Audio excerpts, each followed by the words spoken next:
You're listening to the Author Stories Podcast, bringing you the story behind the stories and the storytellers. Margaret White, Terry Brooks, Sheena Kamal, Matthew Quick, J.T. Ellison, Walt D. Williams, Brad Thor, Corey, Dr. O, Brandon Sanders, Robin Mom, Ernest Klein, Jim Butcher, Sherwin Harris. Visit hankgarner.com for archives of all the shows. Today's guest is...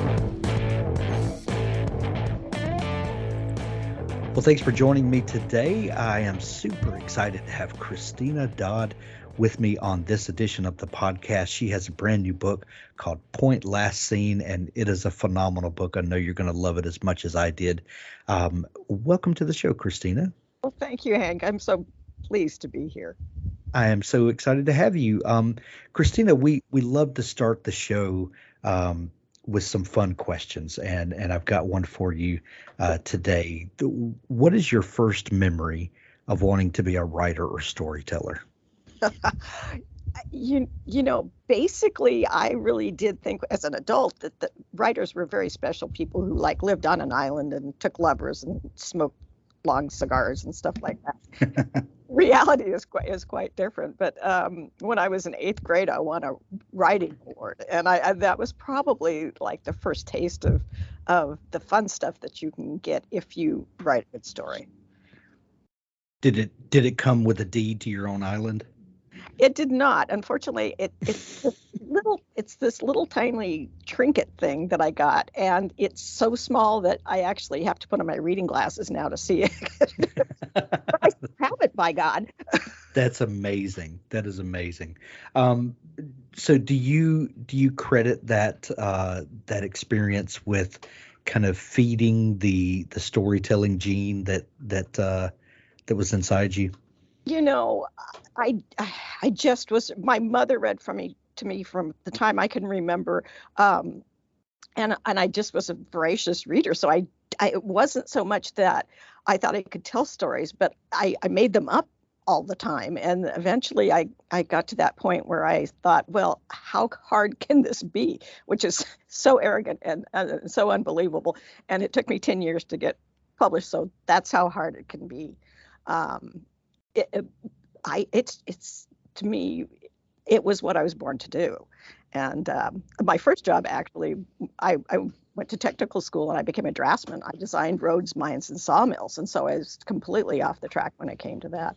And I love. Yeah, when my husband and I had our first child, I said to him, well, again, I'm going to write a book because how much trouble can one little baby be? And I'm telling you, I have no reality when it comes to this stuff. Look, Christina, my wife and I have 5 kids, and I can tell you exactly how much trouble one little baby can be. Yes, exactly right. And the more you have, the more trouble it gets. Right. It becomes exponential. It's not just adding one more. It's orders of magnitude. I had a friend one time, and he said, once you go beyond 2, so that there's 1 kid for each parent, you're sunk. That is so true. That is so true. Oh man. So Christina, I know that you spent a lot of time before being published working on the craft, and I love to hear how different life experiences feed the creative life. And on one hand, you would think that working as a draftsman would, that and the life of a writer are, opposite ends. But is there anything that time doing that kind of work, helped to feed what you do now? Is there any Yes. connection there that you can point to? Absolutely. I guarantee this. I worked for a company. We built sawmills, and we would start out with the plot plan, bare ground. We do the foundation, we do the building, we did the machinery, and it took, from start to finish. The design work was 2 years, and you start out with nothing, and you just do one thing at a time and put one foot in front of another, and eventually what you've got is a whole working edifice. And for me, that's the important thing with writing books. People really, really have trouble. Okay, let me put this more personally. When I start a book, I always have that sensation of, I've never done this before. I will never be able to get 400 pages down and actually tell a successful story. But it's all about it's one word at a time, it's one sentence at a time, it's one chapter at a time, and eventually you have a book. When you talk to people who are thinking of writing, but they're afraid to do that start, you just say, okay, if you write 1 page a day for a year, at the end of the year, you have a book, and that's a career. So yeah, no, absolutely. To me, the drafting, it gave me a very that other math mindset that you just have to keep going, and everything has to be logical too. That helps. Right. Tell me about February 2nd, 1990 at 3:30 p.m. What happened? That is when I got the phone call from my agent saying, we have sold your book. And it was just, it's like the biggest moment of my life. Having my children was huge, and being married, of course, has kind of been the steady thing in my life. But that was just a shining moment. And I worked at a bookstore because I wanted to know about the book business, and we took the bookstore owner out to dinner because she'd been so instrumental in just teaching me about the business. It was wonderful. I love when writers begin working in the publishing industry somewhere. Some people have worked as editors or on the marketing teams or in bookstores like you did. What were some of the things that you learned about the book business from your time working on that side of the publishing industry? At the time, because this was a long time ago, we used to get in the book salespeople who would come in, and they would sit there and they'd say, "Here, this is what we think is going to sell this month."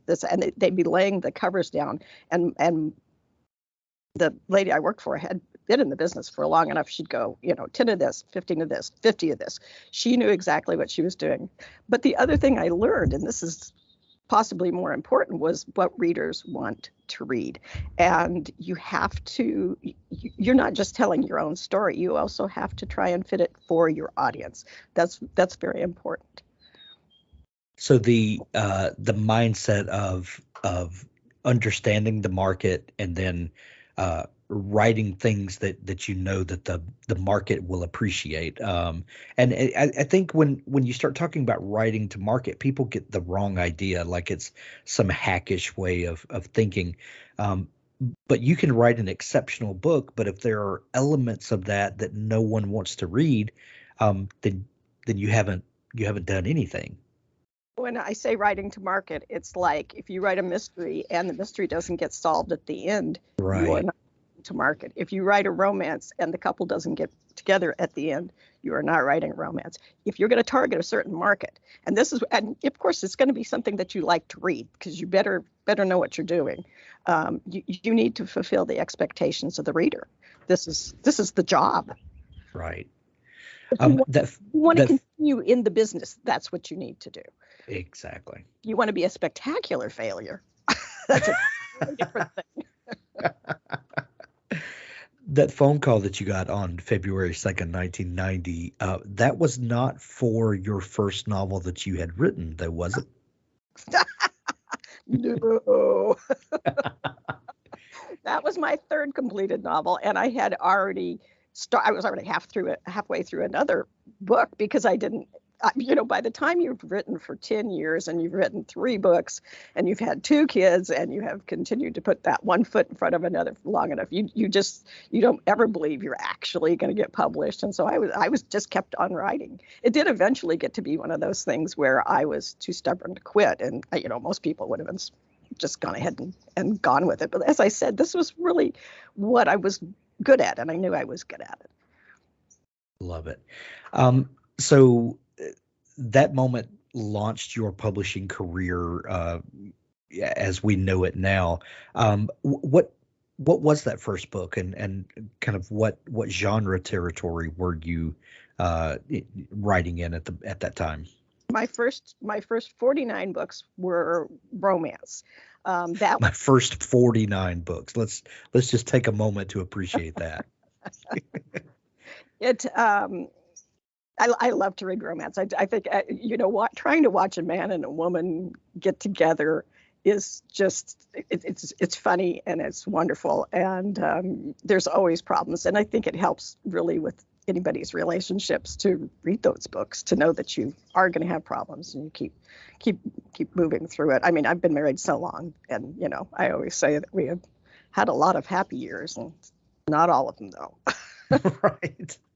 Well, I want to pause you there for just a second, because writing that many romance books, for someone that's not a romance reader who, is casually looking into the genre, might think, boy meets girl, girl plays, hard to get. They banter back and forth, and they eventually wind up together. Like how difficult could this, could the tropes be, but as there are seemingly limitless people on the earth and connections to be made, there are that many stories to be told, aren't there?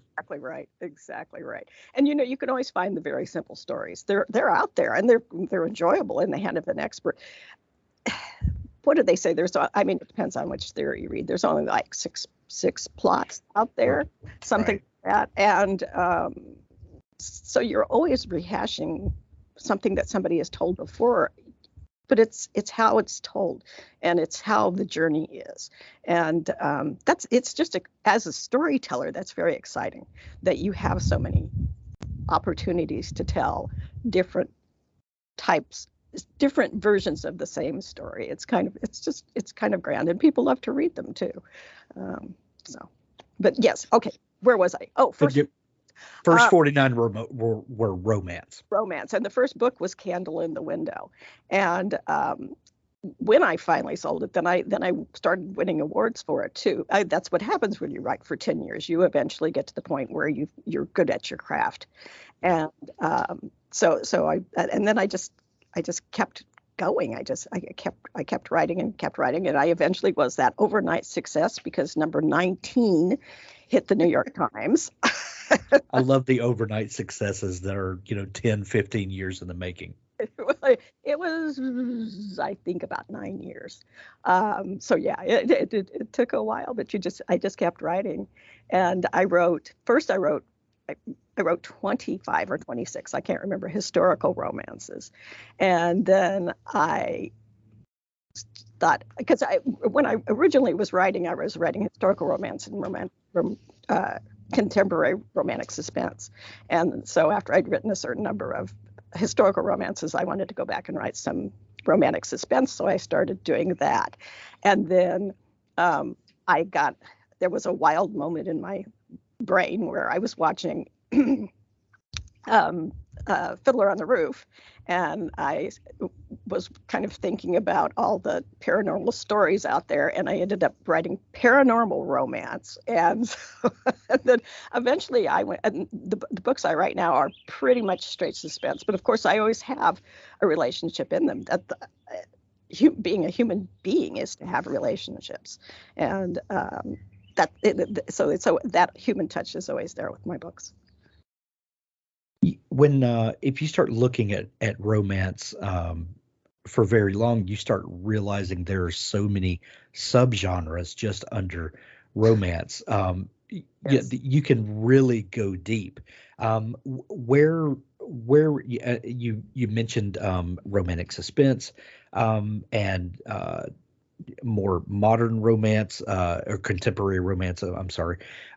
What types of stories did you really resonate with, and that they could just flow? Oh, I only write books I want to read, and so the stories themselves always resonate. Are the books always easy to write? Of course not. Some stories just come out more easily than others. Some stories you just know where you're going right from the beginning, and you just go boom, boom, boom. Some days it's just it's just a job, just like every job in the entire world. Some days it's not so much fun, and you're trying to do 10 pages a day, and sometimes it takes 3 hours, and sometimes it takes 12 hours, and that's what happens.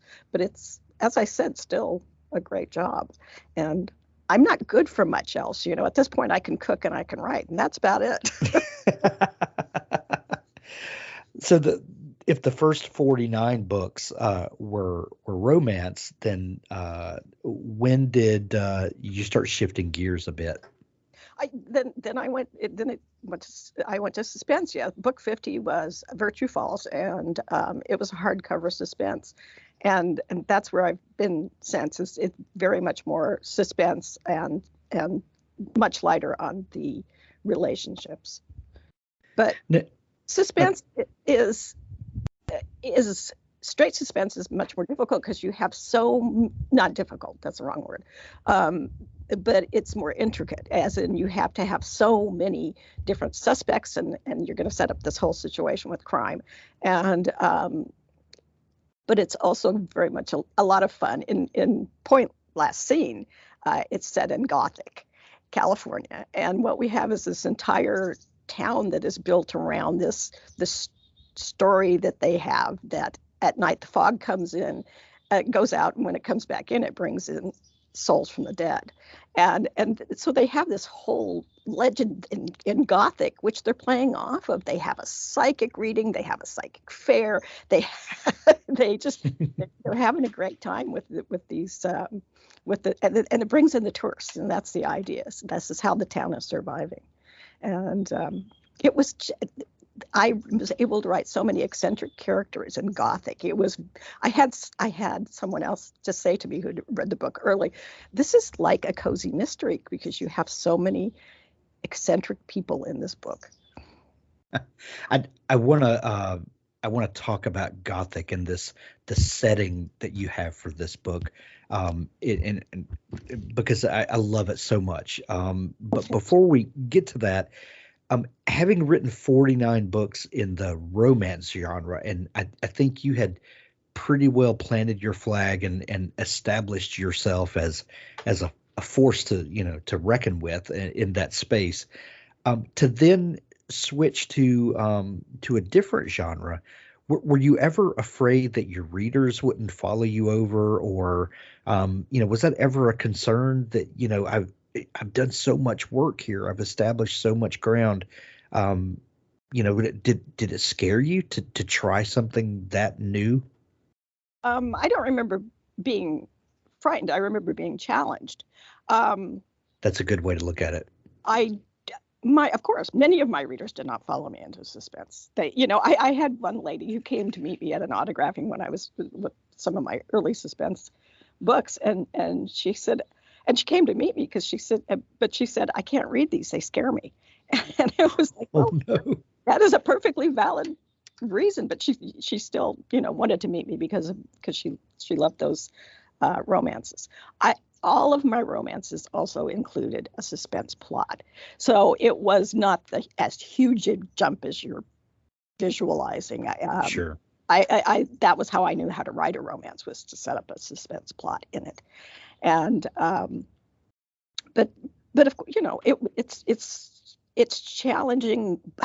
One of the reasons I have done crazy things as I have, and switched to genres several times, as I said, within romance and then into suspense, is because I like the challenge. To me, it keeps my writing fresh, and I enjoy that. I don't know at this point that I'll ever retire. I think I'll probably die in the saddle. Die with your boots on, as we say. Yeah. Since you had written romance with suspense plots a lot, when you switched over to writing suspense, what are some of the hallmarks of the genre that differentiate those two? I understand that the books that you write now aren't necessarily so heavy on relationships, but there are relationships. There are, we're set in a small town. There's obviously going to be human interaction, and I think you know what I mean there. But what is the difference? What is that line that separates a romantic suspense from a more traditional suspense? Usually the crime is a little more intense and a little more focused. Um, and you're kind of, there's a toughness about suspense.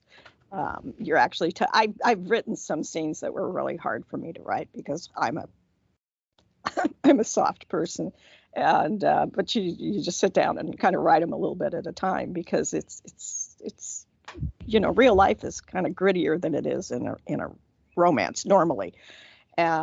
And there, so that's the difference. But then also it's a wider focus when doing romance. You're doing a very strong focus on the hero and the heroine and how they are getting from point A to point B in their relationship. With a suspense, you're actually just really focusing on the crime and how somebody is going to figure things out, and who's doing it. Usually, I have glimpses at least of the bad guy in there, and or bad woman, whatever. And so it's a wider focus. There's just more characters for one thing. Gotcha. I love a small town setting. I don't even really care what the genre is. I love the intimacy of a small town. I love the feeling that all of the characters know each other or could know each other, or I know your uncle. Kind of like there's a connection there.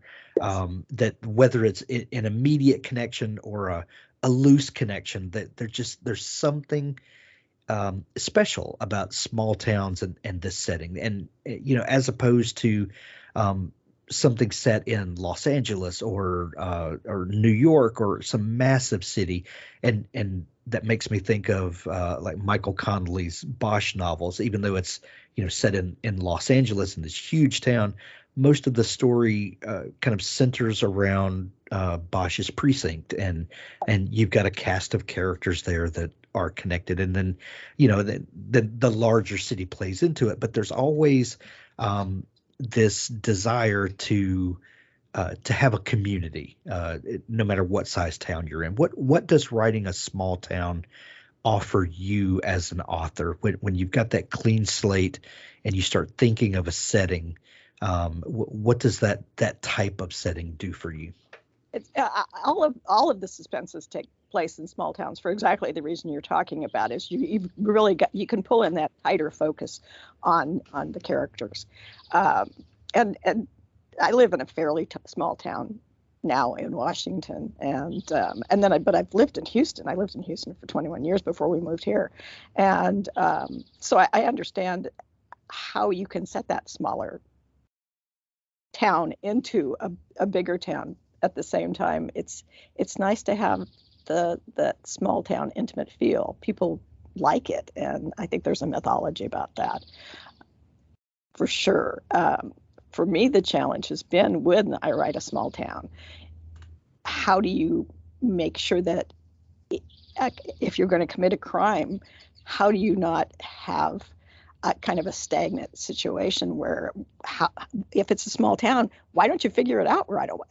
So I invariably make my towns be a tourist town so that we have people wandering in and out that are not actually established there. Right. Yeah, it's been small towns are just a fun place to write because you actually can write such fabulously eccentric characters, and it makes people laugh. There's a lot of humor involved in those wild people. Well, it's kind of fun because we talk about setting as or place as a character in a lot of situations, and especially in this situation where you've got a small town, a tight-knit community, and then you introduce an outsider. The place almost does become a character because it's Gothic versus the newcomer, in an interesting way, and you've got all of these disparate characters that can bind together to create this spirit of Gothic, if you will. Yes, exactly. That's exactly right. I always see the small town as an actual character too, and I like to um, help it along. I like to promote the town. Yeah. I have people say I would love to visit there, and it's like, yeah, I would too. With with the advent of Google Maps and Google Earth and all of this technology that we have now to really connect with places that we may never travel to, does that make it easier or more difficult to create a fictional town and to find a place that you could drop this town into where people wouldn't you just say, Christina, you can't do that because, this highway doesn't, for all of the reasons where people want to nitpick about things. Is it difficult to find a place to put these places?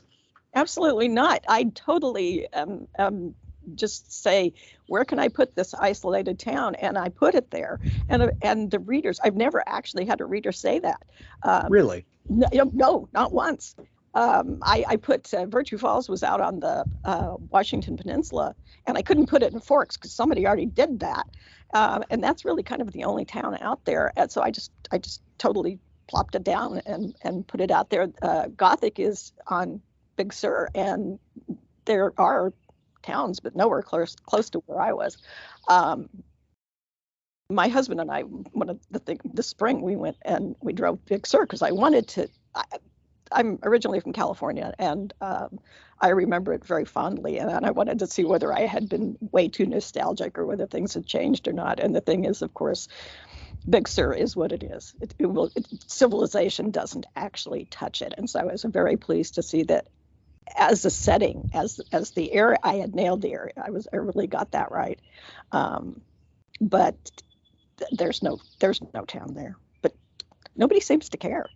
There, if you tell the story well, people go along for the voyage, for the time. That's great. Do you find that nostalgia works in your favor, or can it work against you? Like you were afraid that the landscape had changed, the feeling had changed, and was this just the way I remember it in an idyllic way? How does nostalgia play into whether a story works or not? I think if you're going to talk about the small town mythology, you're talking about nothing but nostalgia. Yeah. Yeah, people really want the small town to be what they think it could possibly be. I actually went to high school in a small town, and I have to tell you, it's not nearly as charming as people want to think. Oh, sure. I live in a small town and live in a state full of small towns in Mississippi, and it cannot be as beautiful and idyllic as you make it out to be. But that being said, those real life incidences don't necessarily have to play into our fiction. That's one great thing about fiction. Yes, that it is. It's fiction, and readers, once they make the jump with you, they're willing to go. You really have to do something bad. You have to do something that is so wrong to pull them out of it. And one of the things the readers have said to me, usually on social media, is I hate it when somebody sets it into my real town and then they don't get the details right. And I never set it into a real town because details change, for one thing. Right. I've had a book set in Boston. I've had one set in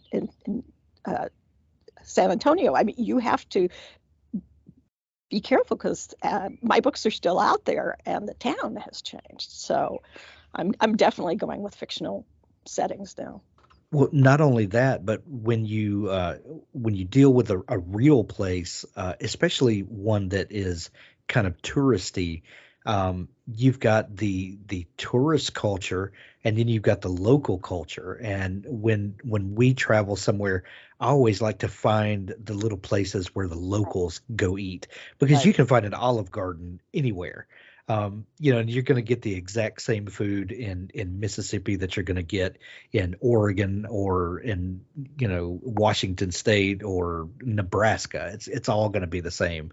But what is it? What's the local flavor that where the real people go? And that's, and if you're not careful, you'll put in all the little touristy facts and you might get it right. But the people that actually live there are going to roll their eyes and say, Yep. "Yeah, well, he doesn't really get it." Right. They always talk about throwing the book against the wall, and that'll do it every time. Right. Exactly. So, Christina, when it's time to write a new book, when you are a professional author and you have a schedule that you work to make sure that all of your projects get out on time and the wheels keep turning, all that good stuff. When it comes time to start a brand new book and you sit down and the page is blank, what is the first thing that comes to you? Like at one moment, point last scene doesn't exist in any form or fashion, but maybe you start thinking about a plot point or, like this would be fun to do in a small town, or maybe a character walks onto the stage of your mind, or maybe you have seen something on the news and you start playing the what if game in your mind. And then point last scene does exist. And it's your job as the writer to kind of dig that story out and dust it off and shape it into the thing that it's eventually going to be. What is that first moment of inspiration like for you? I actually have a story about Point Last Scene, which is I was writing a suspense set partially on a cruise ship. And it was about 100 pages in, and the pandemic hit, and the cruise industry shut down. And I suddenly had an anchor of a book. Where was it going to go? I didn't know if the cruise industry would actually recover or not. Right. And then who wants to read a book about something that you used to could do but can't anymore? Exactly. I mean, I was just like, oh my God. And so, being a mature writer, I threw things and yelled and stomped around and whined a lot. And I decided maybe there were people within the pandemic that were having a much more difficult time than I was, like the medical people and the people who were ill. And so I sat down and I thought very, very hard. And what I had was the opening for a historical romance that I'd never been able to work into a book. I liked the opening, but it was the story never presented itself to me. And so I started thinking about that, because what it was a woman rolling up onto the shore and being found. And she doesn't know where she is, who she is, or she said doesn't, one or the other. I didn't know which one it would be. And because I'd been working with the cruise industry and I was kind of on the beach already, that was where I started Point Last Scene. And I managed to come up with a suspense plot to go with that beginning. And that is how the book got written. Wow. It's not necessarily inspiration. It's frequently desperation that gets where you go. I love that. What was the most fun character to write for you in this book? Madame Rune. She's the fortune teller, and she was originally a psychologist in Hollywood, and she actually, this is my COVID character. He was originally a he. He was very sick with COVID, and when he came out of it, he had Julia Child's voice, and he wasn't being taken seriously as a psychiatrist anymore. And he wanted to look at the world from a different point of view, and so he actually puts on gypsy fortune teller type clothes and goes and lives in Gothic. And of course, the thing about changing somebody from a psychologist into a fortune teller is she knows how to ask all the questions now. When the hero actually says to her, what pronoun would you like me to use, rather than having a definite answer, she says, what pronoun do you think you want to use? And so she's just, and she's all the crimes. So it was just there were a lot of characters that were just amazing fun. People spy on each other with their binoculars, and it's just a lot of fun.